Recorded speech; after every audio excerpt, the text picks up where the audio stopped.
Good morning. Well, we're still looking at this 6th chapter of John's Gospel. As we look at it, we look back and we see that Jesus had been in the wilderness with these people, teaching them, probably on one of the Jewish festivals. We have no idea what he was preaching and teaching about at this time. But if you read the Sermon on the Mount, you'll have a gist of the type of teaching he was putting out, because he was instructing the people about the essentials of how they should live. And then, of course, because they'd been with him for some time, he had carried out this wonderful miracle, feeding this vast number of people. With 5 loaves and 2 fish, they'd been distributed to him. And then he'd sent his apostles off. He'd walked across the water to join his apostles in the boat, and they'd gone across the other side to Capernaum. The people waking up the following morning wonder where he's gone. There was only one boat, and the apostles had gone off in that. Jesus wasn't there. So they decide, well, let's go across. Let's follow the apostles, because where the apostles are, that is probably where we're going to find Jesus. And they come across, and they come to him at Capernaum. And they say to him, Lord, how do you get here? How do you get across the sea? He doesn't really answer them. He says, I know why you've come, he said. You've come not because of what I was teaching, not because of the great ministry that I had amongst you, but because you ate.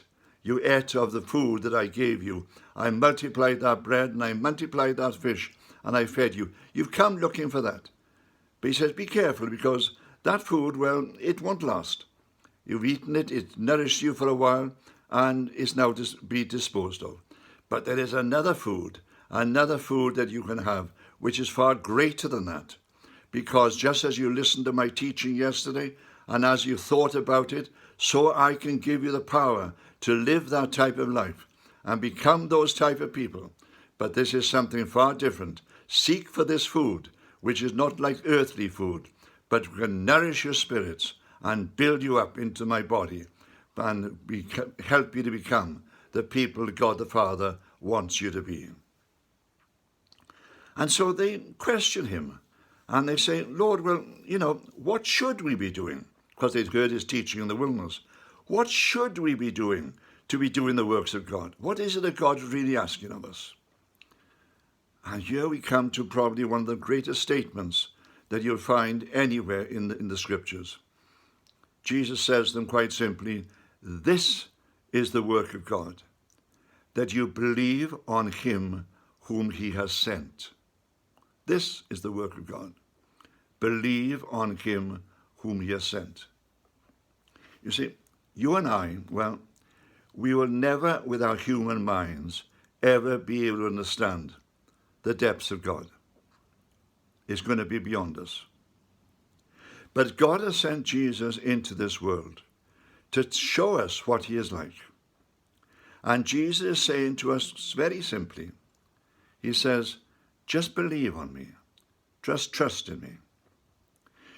As I went through college and as I read books since and as I've listened to different theologians, well, they've played with ideas. Perhaps it means this, perhaps it means that.